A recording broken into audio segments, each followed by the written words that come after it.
Welcome, everyone. This is Laura Lee.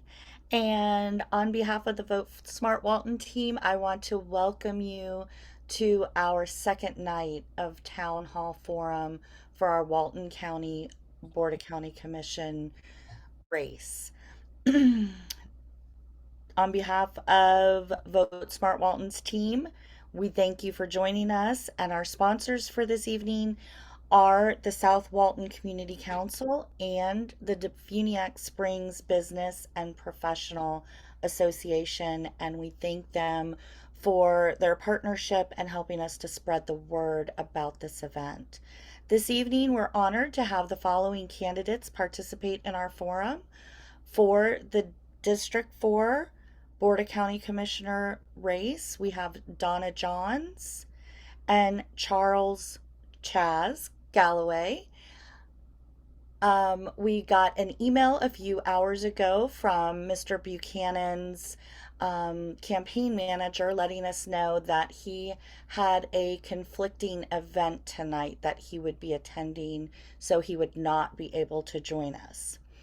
Our questions have been developed with the community's input by a committee of Vote Smart Walton. Each candidate, just as we did on Tuesday night, will have 2 minutes, up to 2 minutes, to answer each question posed to them. You're not required to take that much time, but if you need it, you may. When there is 15 seconds left, you're going to hear this sound. And when your time has expired, you will hear an alarm sound. Please be respectful of each other's time, and we're all going to benefit from hearing both of your views. Our moderator for this evening is Jim Bagby. And if none of our candidates have any questions, I'm going to turn it over to Jim to get started. Okay, thank you, Laura Lee, and welcome back, candidates. For our first question tonight, we will start in reverse alphabetical order, different from Tuesday. So we'll start with you, Ms. Johns. What are your top 3 infrastructure issues in our county? What is your plan in order to resolve these? And where are the funds coming from to carry these out? The top 3 infrastructure plans. Number 1 is roads. We have got to build our roads before we start building houses in neighborhoods. We've got to have the roads, we've got to have the water supply and the sewer. It's imperative that we do. We cannot bring big businesses in if we don't have the water and the sewer to support that. We also have to have our internet. We have it fairly well on the south end. We do not have it very well in the middle or the north end. We've got to have that if we're going to bring in big businesses. So those 3 things we absolutely have to have. And as far as there was the middle part of that question, the last part was the financing. What was the middle part? What is your plan in order to resolve these? Well, number 1, I think we need to make sure that we build the roads, we train the people to do it properly, and we do have in-house people that can do a lot of this, and they're not doing a lot of it. A lot of it's being contracted out. So I think we should use our people first and then contract out, which would save us money because we're already paying them. So we've got to build the roads. We've got to take care of our stormwater issues, which, as I alluded to the other night, with South Walton Mosquito Control, we have a model that shows where the water is going to run. And that's a really benefit for any developer so that they know exactly what they're going to need to do for the stormwater issues. So we need to do that. We also need to make sure that we have sidewalks and we have green space. It's extremely important to have green space and sidewalks. We do not want to live in a concrete jungle. I don't think anybody else does either. As far as funding for these, I believe that with our taxes that we pay right now, that would help a lot. If we need grants, we can apply for grants. Okay, thank you. Mr. Galloway. Thank you, Jim. And that was great. Great answers from Donna. I agree with a lot of the things.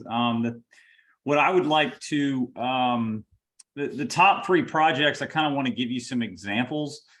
Like the first example would be Mac Bayou Road. The light there, just all the problems we have with the road and people getting in and out. Projects like those are my top consideration. We've got such a big problem on Mac Bayou Road. And, you know, you have to know the history of how all that, you know, came about. But that's a really, that's a great example of the type of project that I'm really focused on. Also, all those roads in Santa Rosa Beach, like East Hewitt, Church Street, Don Bishop, those are really becoming a problem for people who live in there, who, you know, especially when you're trying to get out onto 98, you have to cross traffic every day. And it's because there's so much traffic on 98, it's creating like this game of chicken, basically, just to go to the grocery store, you know, and just to cross to get into, you know, get into the median to head to Publix or something like that. It's just really becoming a dangerous situation. So the same thing at Business 331 in Freeport. So those are my top types of projects where there's an actual public safety problem because we do not have this fixed. I'd love to see, you know, us putting in stoplights or whatever needs to be done to create a safe situation. Also, any type of project that can help us fix the biking and pedestrian problem on 30A. We have a serious public safety problem, especially in Old Seagrove. I mean, it's really a scary situation, especially around spring break time. There's so many people riding bikes and there's so many cars, and we've just really got to get on top of that. And then the final thing would be anything that can get more cars off of 30A to 98 faster. Any type of project that could support that. As far as funding, you know. Okay. All right, thanks. Thanks. And I should explain to y'all and the folks watching, basically what I've done is I have a rotation that was already preset and I've just taken Mr. Buchanan out. The rotation is designed so that everybody gets the equal number of first responses and last responses. So it'll be a little unusual because sometimes you'll answer back to back and sometimes you won't. But I want to make sure you don't know who's going to be next. So we're going to go with Ms. Johns on this next question. How do you think we should address the affordable housing and workforce housing issues that face our county? Well, I think that the developer's idea of affordable housing and the people's idea of affordable housing are not in alignment. I think that on the south end, that affordable housing for a one bedroom, I believe, is around $1,800. And I don't really believe that that really fits the criteria for affordable housing. I think that it would be really nice if we could maybe give some incentives to a developer so that, especially in other parts of the county, that they can give affordable housing. 20% of whatever they're going to build is in addition to what they would normally build. So 20% is going to be considered affordable. The terminology changes regularly, so I'm not sure what they're calling it today. But if they're going to truly make it affordable, then let's truly make it affordable. You know, make it 30, 25, I think to 30% of their income is what should be their rent. And I think that developers need to take that into consideration because the other 80%, which would have been 100% if it weren't called affordable, they're going to make plenty of money off of that. So let's just do the right thing and make it truly affordable for the people. Okay, thank you very much, Mr. Galloway. Yeah, once again, I agree with Donna. I like what you said about the developer's opinion and the average citizen's opinion on what affordable is way off. And so, you know, my answer to that is, for one, we got to really investigate the issue and above all, make sure that it is actually affordable. We need to talk to the experts. And an interesting point is, you know, we need to not let the people who stand to benefit financially from programs like these or buildings projects like this be the ones creating the talking points, which is something that I noticed from the very beginning. That the first time I started hearing about the affordable housing crisis was from, you know, the entities that you wouldn't really expect them to care about this all of a sudden, so I just want to make sure we're getting, that we're actually creating affordable housing projects, not just creating a loophole for higher density or something like that. So yeah, let's just, but it is something we have to pay attention to. There's a funny irony to this situation where it's like we've been so busy building luxury short-term rental for our visitors that we forgot to build long-term affordable housing for our own citizens. So we got to be able to see these things coming and use this as an example and learn from this mistake, and not make the same types of mistakes on other issues in the future. Thank you. Okay, thanks. Mr. Galloway, we're going to stay with you for our next question. All right. Chaz, we lost your video stream. Right. Your video streams. Oh, sorry. There you How go. about now? Yeah, There you you go. look great. Thanks, Jim. Okay.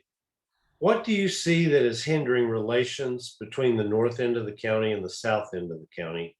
And how do you propose to resolve this friction? Yeah, that's a great question, and it's kind of like the this is a tale that we've been seeing since the beginning of time. Like the Hatfields and the McCoys, or the Capulets and the Montagues. If you're into William Shakespeare, and it is an interesting debate. I ask myself that all the time. Why do we fight? Some people think we fight because we're different. Other people think we fight because we're the same. And it's something that we need to look into, ending the divide. What do I think causes it? I've got a few theories. For one, this is a little different, but the brand name we use for the TDC is Visit South Walton. And I feel like that brand is promoting division, because most of our prosperity and most of our tourism, most of our money, comes from tourism in the South End. And it's almost like you've got the rich versus the poor or something like that, so, and I was born in what we call South Walton, and I've never referred to that area as South Walton my entire life, and so I've never liked the name Visit South Walton. I think it should be Visit Walton County or something along those lines. Now, rebranding, that's a very, very big process, but I think that name promotes division. I think that's one example. Also, as far as a way of fixing it, I don't know how we would do this. It would take a long time, but I would love to see the entire community get behind this. If we could find a way to use bed tax for other things, like for building parks, for fixing roads, for things up in the north end, we'd have to lobby the state legislature. We'd have to get the law changed, but I think that would be one way for us to end the division if the north end felt like they were getting use out of the prosperity. Thank you. Ms. Johns? I think we're kind of leaning towards a one Walton. I think there are a lot of people that are really calling it one Walton because we want to all be in this together. We're all in the same county. We need to be cohesive. And I think we're working towards that. And I believe that if we can get some infrastructure on the north end and bring in some big businesses up there so that they've really got some teeth in it, that would be a good for the entire county. But again, we've got to put in the infrastructure as far as the water and the sewer and everything else before we can bring in these businesses. And I think it's important, but I want to make it clear that we need to do it smart. We don't just go in there and start throwing businesses around. We've got to have a vision. We've got to have the infrastructure, and we've got to do it right. We do not want to make the same mistakes that we've made in South Walton. We've made a lot of them in South Walton. And it's funny because I've talked to a lot of people at all spectrums of this county, and there's one area that they're making it all one and they shouldn't. And that's like in the planning department, because on the south end, you've got to go through hoops to get a storage unit in your yard, which may be different than if you live on 3 acres of land and you want a storage unit in your backyard, which I just heard the other day, they have to go through the same hoops that we have to go through down here, and it makes no sense. So there are some things that need to be divided, and that would be things like in planning that says, okay, if you're on 3 or 4 or 5 or 15 acres, you don't have to go through the same hoops that you have to go through down here. It's not as heavily populated up there. Let's do things right and take the citizens into consideration, and not just have one boilerplate for things like that. That kind of thing, we need to show a division, but in everything else, we need to show unity. And I think we're working towards that. Okay, thank you. Ms. Johns, for our next question, we will start with Mr. Galloway. Miramar Beach and the district you are running for generates the bulk of the bed tax for the county. What ideas do you have for improving the quality of life in District 4? And how do you propose to pay for it? Yeah, it's a great question.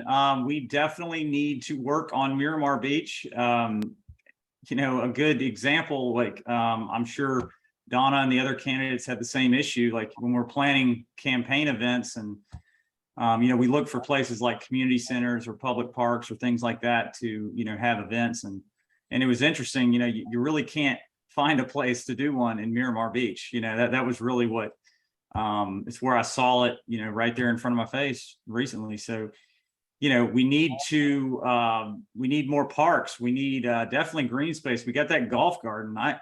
I love the golf garden. I hate that we did not, get the big parcel up front, but we do have that back parcel. I think that would be a great park, a great, it's a golf course, so it's really great green space. It could be a dog park. We could put a senior center on it. We could put a community center on it.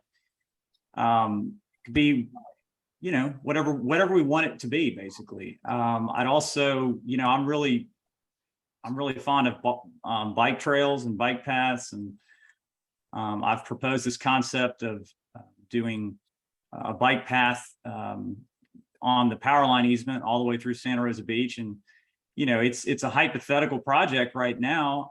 But if we could make it happen, you'd be able to ride your bike from Miramar all the way to Inlet Beach, and that's the type of things we should shoot for, but the final thing is senior centers. We don't do enough for our seniors in South Walton. And I would like to see more senior centers and things like that. Thank you. Okay. Thank you. Ms. Jones, or I'm sorry. Johns.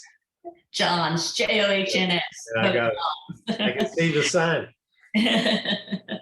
The bed tax for the county, a lot of the bed tax is generated in Miramar Beach, and not much is spent in Miramar Beach. And we have kind of felt very left out, which is why myself and several others fought very, very hard to change the lines for districting. We wanted to have someone in this area represent us. Didn't know it was going to be me, had no intention of it being me, just ended up happening that way.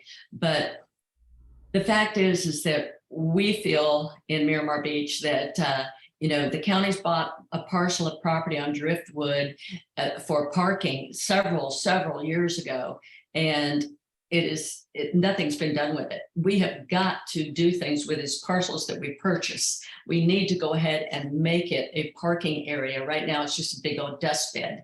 So we need to do that. As far as the golf garden, I fought very, very hard for the golf garden. I was told by one of our commissioners that they were going to buy it. I didn't need to worry about it at a BCC meeting.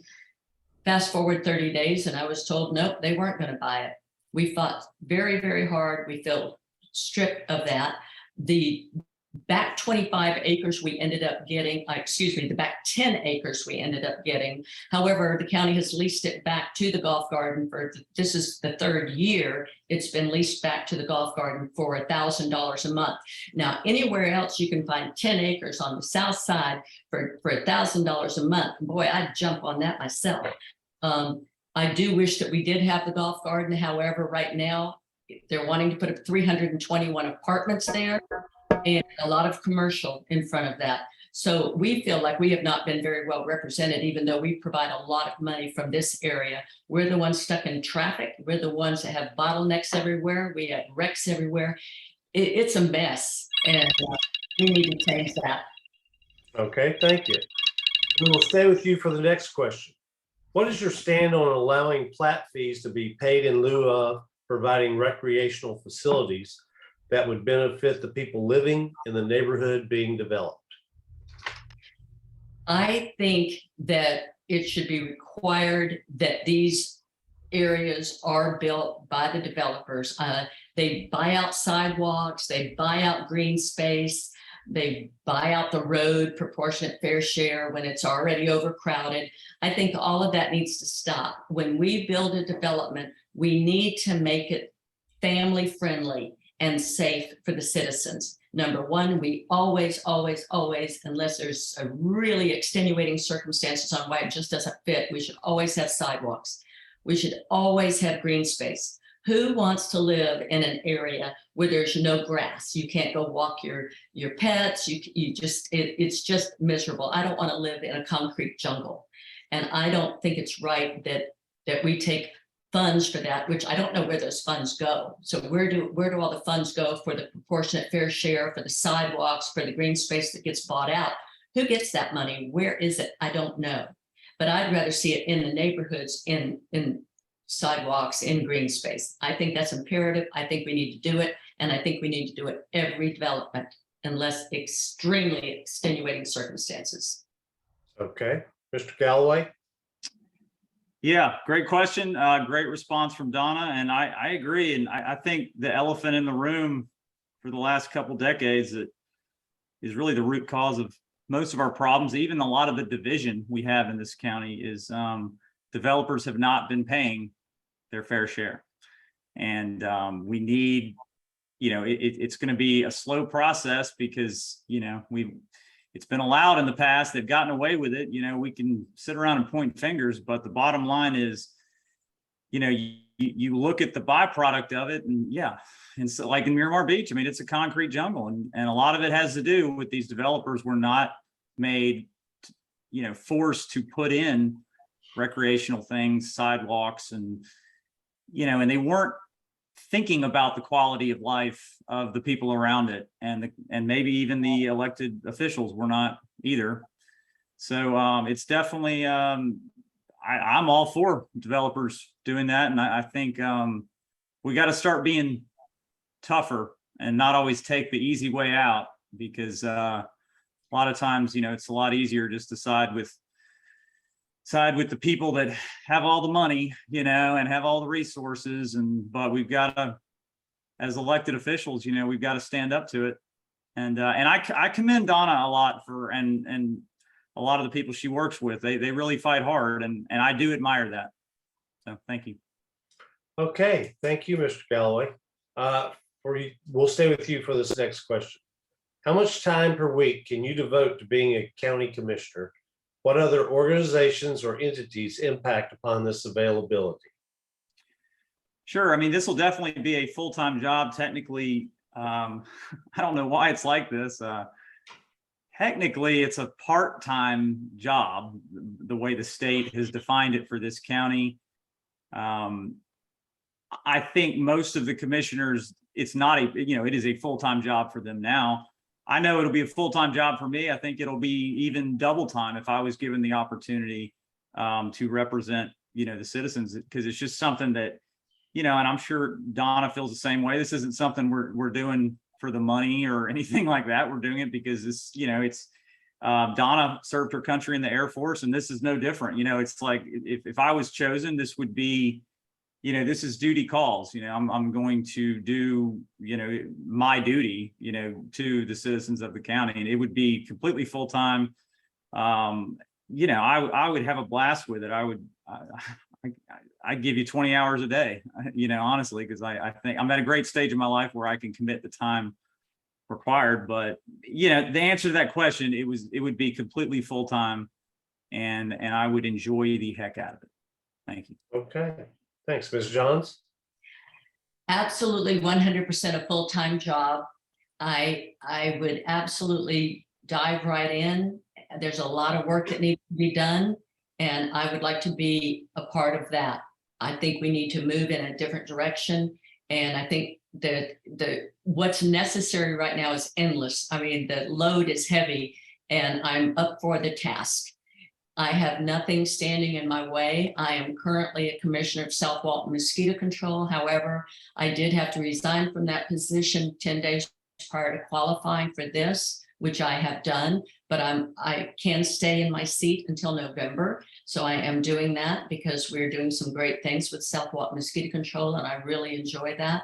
But once that is done, regardless of the outcome of this election, I cannot go back to that seat.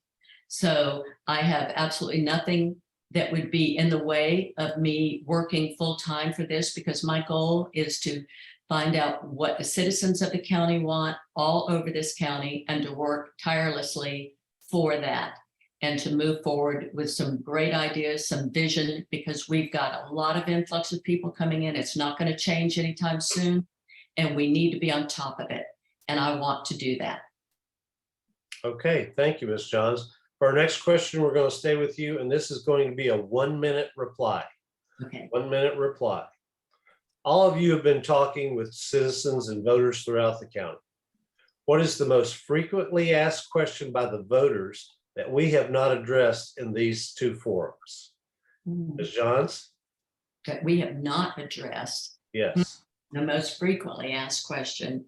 I think we've addressed a lot of what the people have asked. Traffic, I think, is a big one, and the right-of-way parking. I don't think we've addressed that much in this forum. The right-of-way parking it's deadly. It is just, it's horrendous, and we have got to take control of Okay, that. hold on. I just need the question. You'll get a chance to answer your. Oh, you want the question? Oh, okay. I want the question. Okay. Yeah. Parking. Mr. Galloway? Okay. Healthcare in Walton County, that is a definite thing we get all the time. Also, what is the role of the county commission and explaining like the districts? People are very confused about, District 1, 2, 3, 4, and they don't understand that we're at large, and we're elected by every person. Public transportation is a good one. Parking in the right of way is another question. And okay. I just asked for one because now. Oh, I'm sorry. We're going to give healthcare. What are we going to do about healthcare in North Walton? To answer, now you're going to get 2 minutes. So, okay. Mr. Galloway, we're going to start with you, and we're going to ask you to answer your questions. What are you going to do about healthcare in Walton County, and explain the role of the BOCC in Walton County? 2 minutes. Sure. Well, the first thing I'm going to do for healthcare is I'm going to look at case studies. I'm going to look at other counties, and what they have done to solve their healthcare problems. We do have a serious healthcare challenge in the North End. We don't have a working hospital, but even before that, the facility wasn't that great. And I heard a really alarming statistic that that was really blew me away, that if we continue on the status quo, the way we're going with such little healthcare in the North End, the average life expectancy of someone in the North End would be 2.5 years less than someone in the South End. So I am going to find a way for us to fix this. And, this is a serious thing. Even looking into opening up public hospitals, if that's what we have to do. Sarasota has done that. They have a great public hospital. So has Miami. And I'm going to not be afraid to take on different responsibilities that traditionally in Walton County, we have not ever taken on something like healthcare. And the second question, what is the proper role of the BCC? Obviously, the BCC is the governing body, and a lot of people don't understand one county commissioner does not have really any authority at all. It's only the combined board together have the real authority. So I think one of the real responsibilities of a county commissioner is to work alongside whoever is sitting next to them, no matter what, and to try and to not bring personal things into it or political things into it, just to always work with whoever is sitting next to them for the good of the county. Thanks. Okay, thank you. Ms. Johns, what are you Yes. going to do about healthcare in Walton County, and how are you going to explain to the voters the role of the BCC? I think there's absolutely a dire need for healthcare, especially in the northern part, because the one health mark that was there is no longer there. There will be hopefully a veterans center up there eventually. I'm not sure what the status of that is, but it has been planned, but I don't know how far along it's gotten.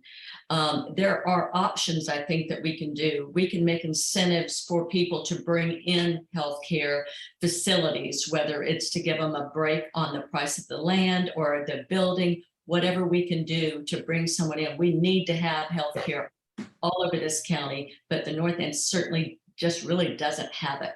So I think that if we can give some incentives, get some developers in there to build the property, and then we need to bring in the staff, and maybe this is a good place for people to have some good jobs in nursing and different jobs that would be created by that. So I think that's very important. We do need to have healthcare, even in the middle and the south end too, because sometimes it takes an awful long time to get a doctor's appointment because we are so crowded and we just don't have the staff. We don't have enough doctors anywhere in this county. And it's a sad situation. And I think that's one of the things they forgot about when we started exploding. And we need to start paying attention to things like the hospitals, the doctors, and the grocery stores and all of these other things that are tied in with growing as fast as we are. We've got to pay attention. Oh, I didn't get to the BOC part. Can I do that? No, well, you got 10 seconds. Okay with me. Okay. I think that the job of the county commissioners to make sure that the money is spent properly, that you really keep an eye on what's going on. And I want to be very transparent. Okay. Yeah. Ms. John, well, you're going first on this next question, so you might circle back around. What are you going to do about traffic and right-of-way parking in Walton County? Well, I think first of all, if we were to build the parking garages and parking lots that we have the property for, that we could take care of a lot of that right-of-way parking. I would like to see possibly code enforcement or code compliance, or our sheriff's offices, deputies fining people for parking along there, but we've got to give them places to park first. So there is nowhere to park. And so even the parking lots that are there are overflowing. So we've got to do parking garages. And I think I mentioned before, we've got to do very aesthetically pleasing parking garages. We don't want big boxes. We want something really, really nice. They have beautiful parking garages on the south end of Florida. And I think that we can do the same thing. And I think that once we offer parking areas, and we've got several pieces of property in the county already purchased for that, we need to pull the trigger, get those built, and give people places to park. And once there's somewhere to park, then we don't allow parking on the right of way. You cannot get out of Gulf Place right now, because if you do, you could easily get T-boned. People, it happens all the time, and that's wrong. We should not be dealing with things like that. We should have had more forethought, but it's time to start thinking forward and time to start doing what we're supposed to do, what we plan to do. Let's just do it. Was there another part to that question? Well, you still have time to circle around to the BCC. Okay. As far as the BCC is concerned, I think it's our duty and our job to make sure there's a lot of money in this county, a lot of money, and it needs to be managed properly. And I believe in transparency 100%. So I believe that everyone should be, I believe in audits. I think that offices should be audited on maybe every 2 or 3 years. And I think that the results should be posted where the citizens can see what's going on. I think we owe it to the citizens because we pay a lot of money in tax. The tax collectors pay a lot of money in tax. All right, Mr. Galloway. Parking Okay, right away. yeah, parking in the right of way. The main thing, we need to have better enforcement.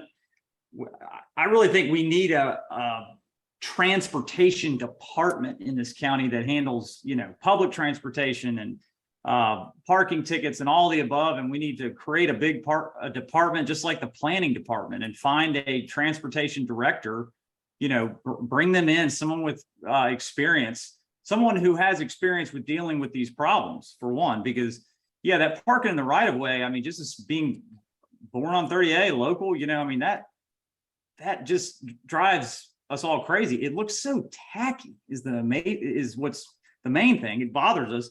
And, we are a scenic corridor, as Miss Barbara Morano would always reminds us, and we have to, we got to find ways for them to park, but we have to do it in an aesthetically pleasing way, as Donna mentioned, so I'd love to see paid parking. I guess just being a entrepreneur and a business owner, it's always good if you can make it pay for itself. There's all this new technology out there that you can create paid parking systems. You could even make the locals exempt to where locals wouldn't have to pay it, which I think that's just the jackpot right there. But there's all these things that are run through mobile apps or something, and you just type in the zone number, and all of a sudden, you got money coming in, and it's not the traditional parking meter thing. And I really like that idea.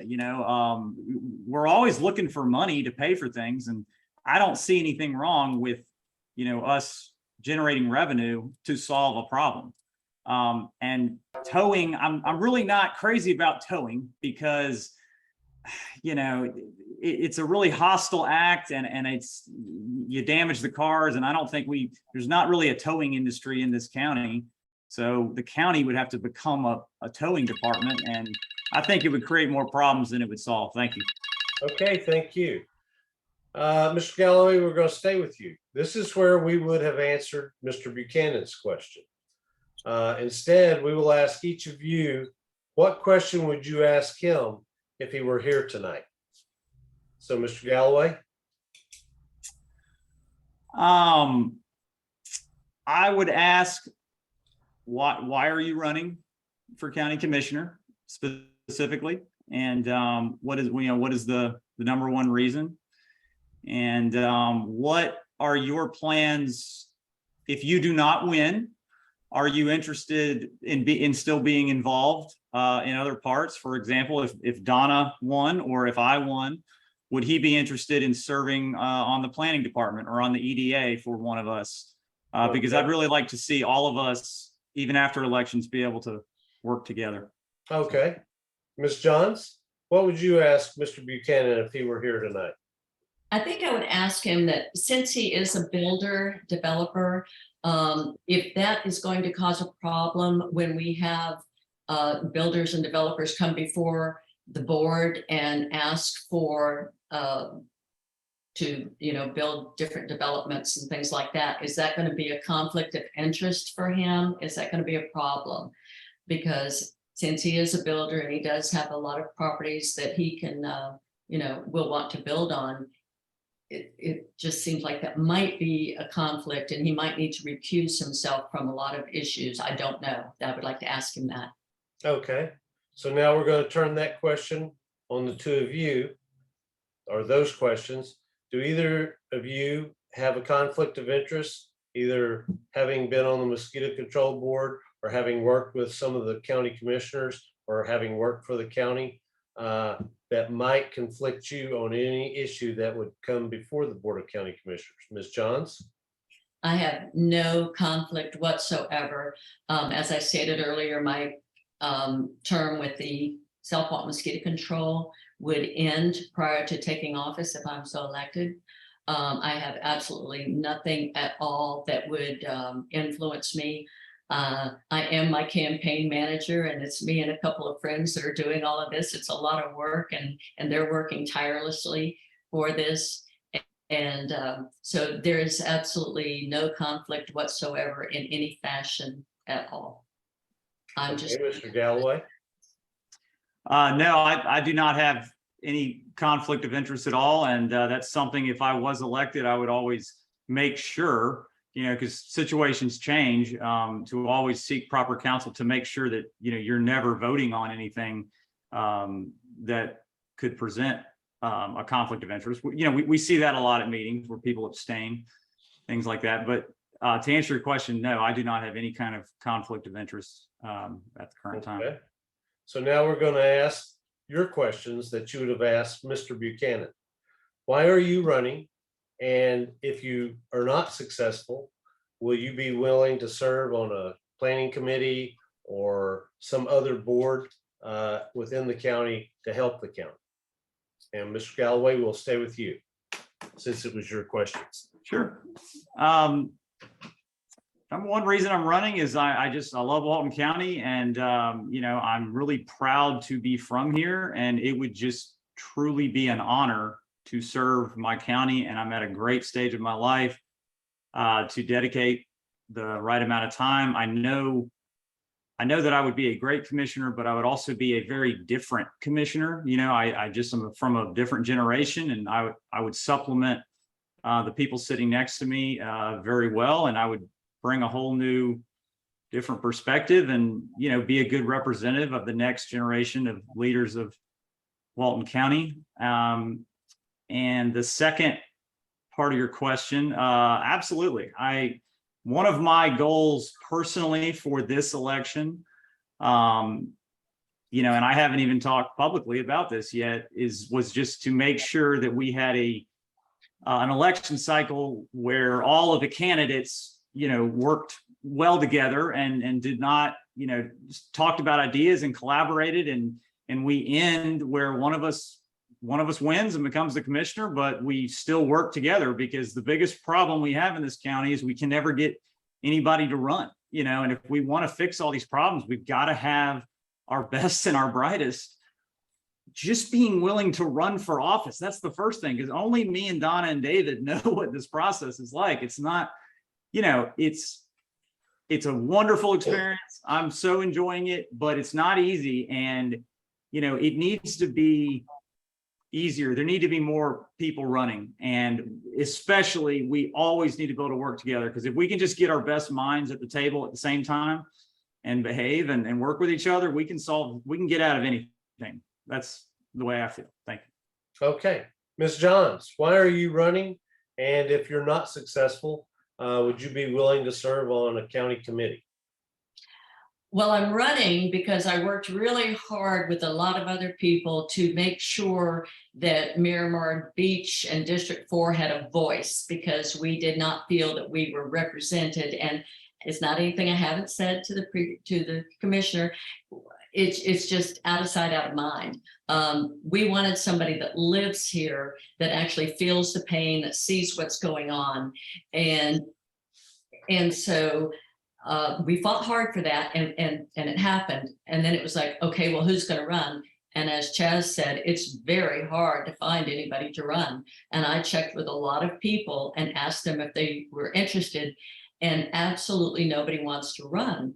It's a hard job. It's a lot of work. It takes over your entire life, and nobody wanted to do it. I did not plan to run, but then when that happened, it was, okay, well, you've got District 4, who's going to do it? And I felt like I have a lot to offer. I felt like I have done a lot in mosquito control, which has really turned that around, and it's working like a fine oiled machine now. And I felt like I am the right person for this job, and I can move right in there and I can get things done. And that's what I want to do. I don't kick the can down the road. I want to get things done. I want to see things happen. And I think I can work very well with the current commissioners. And that's why I'm running, because I want to be a voice for the people of the county, everybody in the county. I want to help them get what they need and make things right and smooth, and an area that we're all proud of.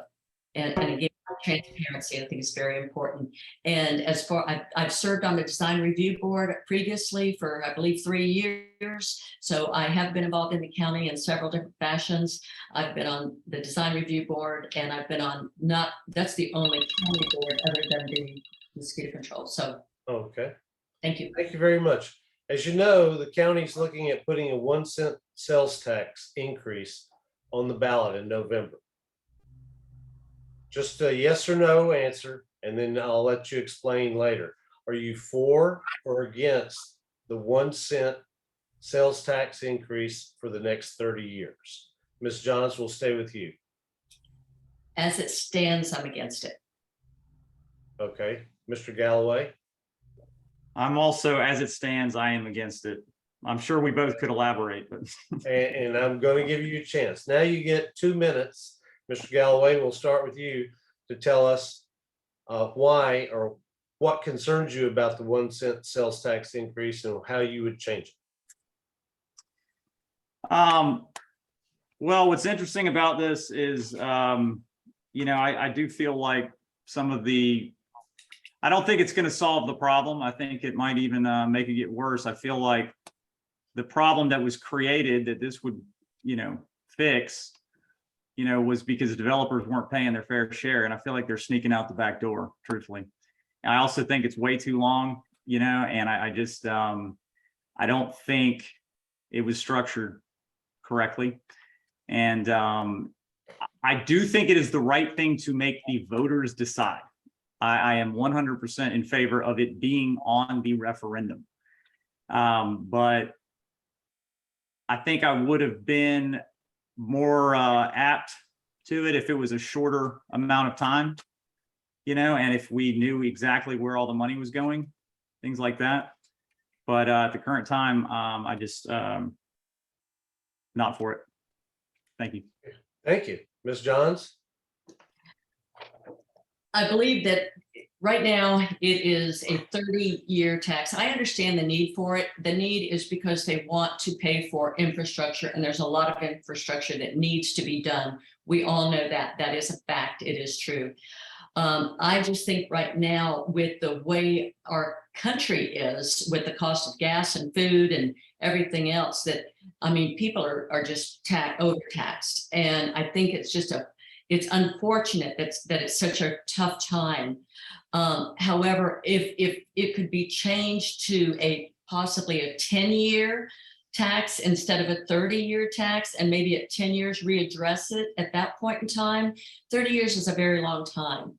And currently, we don't really know exactly where it's going to be used. So if in fact we would know exactly what is going to be done with it, how much it's going to cost, and have that information on a website that says, this is what's going to be done, this is the amount of money we're paying, and keep all of our citizens informed about where that money's going, it would be an easier pill to swallow.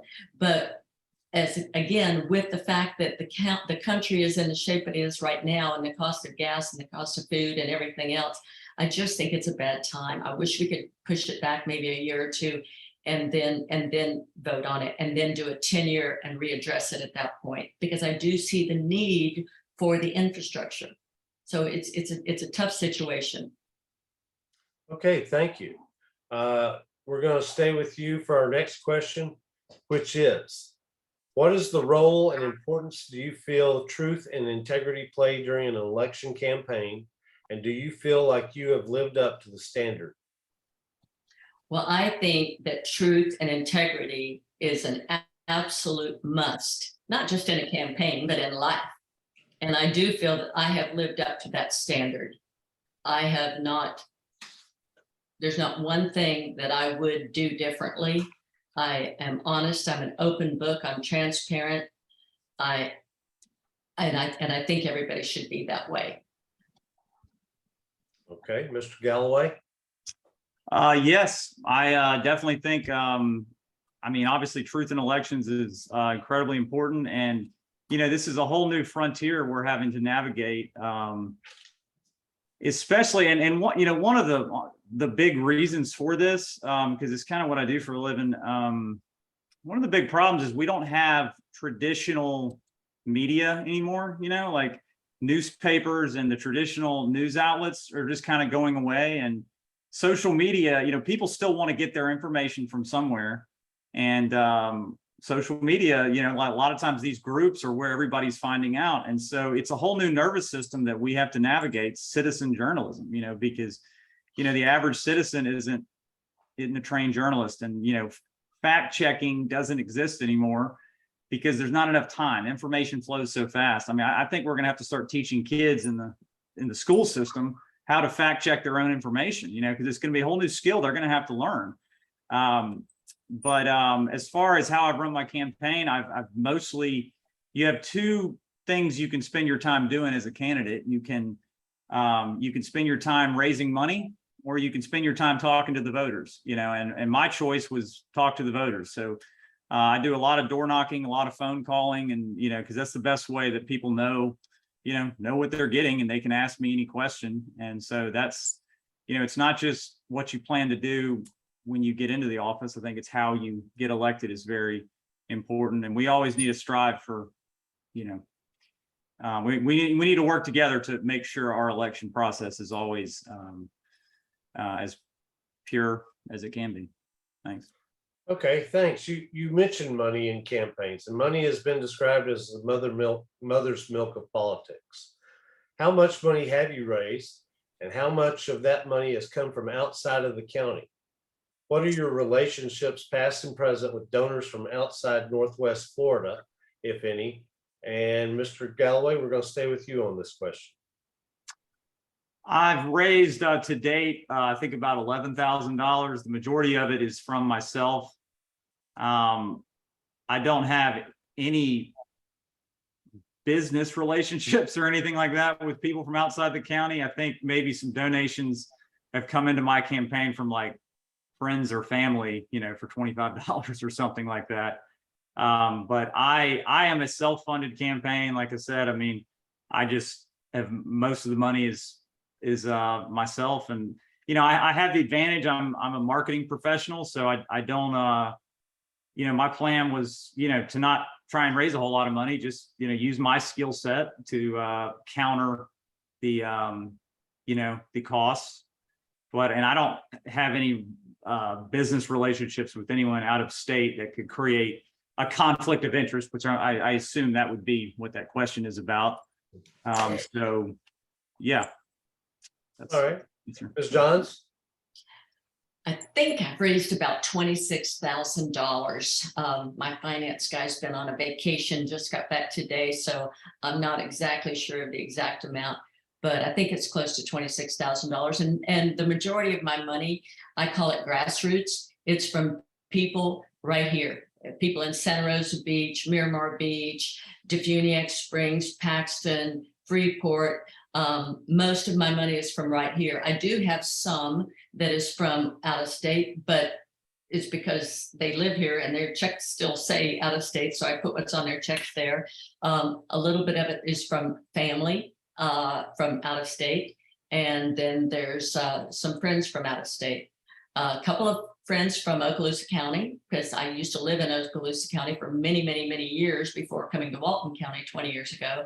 So it's just friends that just wanted to support me have donated to. I don't have any big businesses behind me. I don't have any big businesses or anything like that at all behind me. I want to call it the grassroots, and I think that's what it is, and I'm very proud of that. Okay, thank you. Our next question is on purchasing of property within the county. There have been 3 parcels purchased where it was presented to the county. These would be ideal locations for amphitheaters. The J. Odom property at the Great and Grand, the Golf Garden property, and the Foreman property. And yet we still don't have an amphitheater, and we still don't have plans for an amphitheater. How are you going to make sure that when you tell the voters, or it's presented to you that we're going to do something with a piece of property, that we actually do that with the piece of property? Mr. Galloway, we'll start with you. Yeah, that is a great question. When we buy and I mean, it's something that we are all frustrated with when we buy a piece of property and then it just kind of sits there. So I would say, I think of there's a quote, a goal without a plan is a wish, so maybe, having a specific action plan for how we're going to develop it, maybe, during the sale process, I mean, just planning, we have to have a plan on so many other things. We don't even have a long range plan or a strategic plan for the county. So the way I would answer that is to plan meticulously for everything to make sure and just be transparent and communicate and ask the citizens input on things and communicate with the citizens so they can hold you accountable. But most of all, just put a plan in place for once when we buy this property, how we're going to actually develop it. Okay, Ms. Johns. Well, I think if we tell the voters that we are going to do something to a piece of property, we need to do it within a reasonable amount of time. And the J. Odom property on the corner of Grayton we paid $7 million for that property. And it was my understanding we were going to build a parking garage. Now, we didn't build a parking garage, but we did put parking out there. I think we leased it a lot of it back to Seaside for a small nominal fee. And that we have right-of-way parking along there because it gets full and it's just not enough. I do believe there are plans in the making to make that at least one more level. There's something that I know that Brian Kellenberger is working on for that particular piece of property, and I would like to see that happen. The sooner, the better. As far as the golf garden, that's a real sore subject with me because I fought real hard for that golf garden, and we really wanted to leave it green space, and now we're fighting a 321 apartment complex there. So very discouraged with that. I think that was a dirty deal. I think that the appraisals were not proper on that particular piece of property. They got an appraisal from Marietta, Florida and Panama City, nothing right here. So it was just didn't look right. It didn't feel right, and it wasn't right. I really would like that property to stay green. That's the goal. As far as the Foreman property, I'm not quite sure what they're doing over there. I think they bought that. There's a lot of wetlands over there. They've got to move a lot of mosquito ditches and other ditches, and I'm not sure what they're doing. I think they're going to put a great big huge retention pond out there. I don't know what kind of time frame they're looking at, but I think we need to buy these properties and move forward with them. The piece of property I was telling about on Driftwood and Miramar Beach that was bought years and years ago. I went to a public meeting, I don't know, 3 or 4 years ago on that one, where they were talking about what they were going to do. Nothing has been done. We've got to stop doing silly things like that. If we're going to buy it, we need to do what we say we're going to do with it. Okay, thanks, Ms. Johns. We're going to go with Mr. Galloway on this. Will be our final question. 4 years from now, if you decide not to seek re-election, what will be the lead sentence or significant accomplishment in the newspaper article that shares your decision not to run again?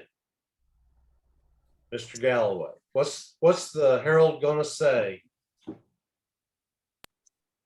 So you're saying like the headline, like what the story is going to be Other than about? you're not running for re-election, but he will always be known as the person that did what? Okay.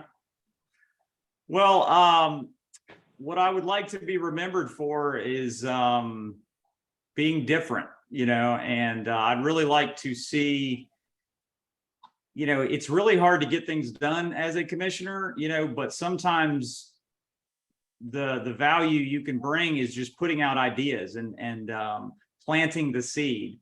And I'm an idea person. I have a lot of ideas, and this just the campaign itself is a huge platform to talk about ideas and where we want the county to go forward. So if I was given this opportunity, I would be a very different commissioner. I think our communication process, and I'll be very involved with the citizens. I'll ask their input, through surveys and workshops and things like that. And I really tackle, hard issues and just, so that the headline and the things that I want to be remembered for is really improving the communication of the county and also implementing more technology and getting Walton County into the 21st century. Thank you. Okay, thank you. Ms. Johns, what's the lead sentence or the significant accomplishment after your 4-year term? After my 4-year term, it's going to say, she did it. She got the infrastructure in place before they started building things. She got sidewalks, she got green space. We have parks that are flourishing. We've got businesses on the north end that are flourishing. We've got businesses in the middle that are flourishing. We've got businesses on the south end. Everything is working like a fine-tooth comb, and it's just running great. And everybody knows what's going on in this county. The transparency is there. We're all proud of it. We're very happy, and thank her for being our commissioner for 4 years. Okay, thank you. And with that, we're going to give each of you 2 minutes to close. And just like we did on Tuesday night, we're going to go in reverse order. So Ms. Johns, you get to lead us off, and Mr. Galloway will get to bring us home.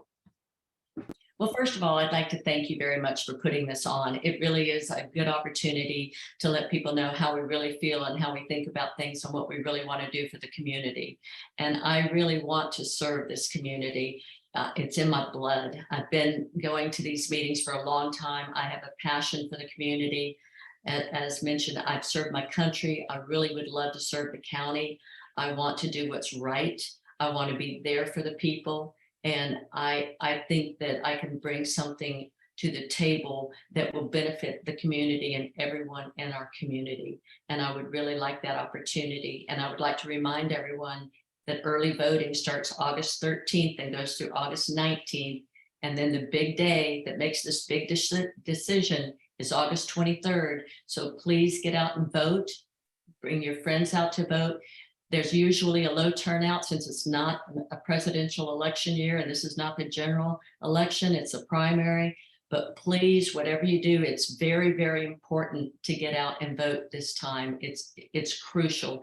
We need to start taking care of this area, and we need to take it back, and we need to move forward in the right path. Thank you. Okay, thank you. Mr. Galloway. Yeah, once again, I want to thank all of y'all. I want to thank Donna, and really proud of us for doing this. And I would be so proud to serve this county. Obviously, I know I would do a great job, but and this is such a, I want to echo what Donna said. I just want everyone to, everyone needs to vote. Everyone needs to participate. Everyone needs to come to meetings. And I really want to see everyone not be afraid to be sitting in the spot that Donna and I are in right now, because I really do feel that is one of the things, one of the problems, kind of one of the internal affairs issues that we never talk about, that, this process is a beautiful process that we have, that our founding fathers gave us, our election process. Anybody could be sitting where Donna and I are, and David right now. And I just think that's such a, it's such a cool process, and I'm so proud to be a part of it. And, it changes your life. And obviously we all want to win, Donna wants to win. I want to win. David wants to win. And there's nothing wrong with that. It's actually a really good thing, to have, your candidates competing for this job. I mean, that's all we really have. Like, you want them to be competing, because that's how you will get the most out of your government. So I just want to thank everyone, and honored to be here. And thank you, Donna. Enjoyed it. And thank everyone. Okay, thank you very much. I want to thank each of you for taking time, both Tuesday night and tonight, to share your answers and your insights with the voters of Walton County. I want to thank our sponsors. I want to thank Miss Laura Lee for making this all work, and I'm going to turn it back over to her.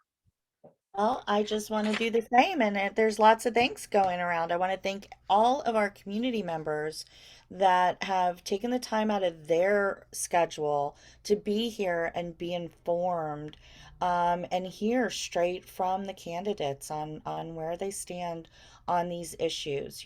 We compiled these questions from input from all over the county. It was not, hand selected. We tried to get a really good mix of questions to present, to get answers to, and I think we did a great job. And Donna, Chaz, you guys did awesome tonight, awesome on Tuesday night, and I appreciate you being here.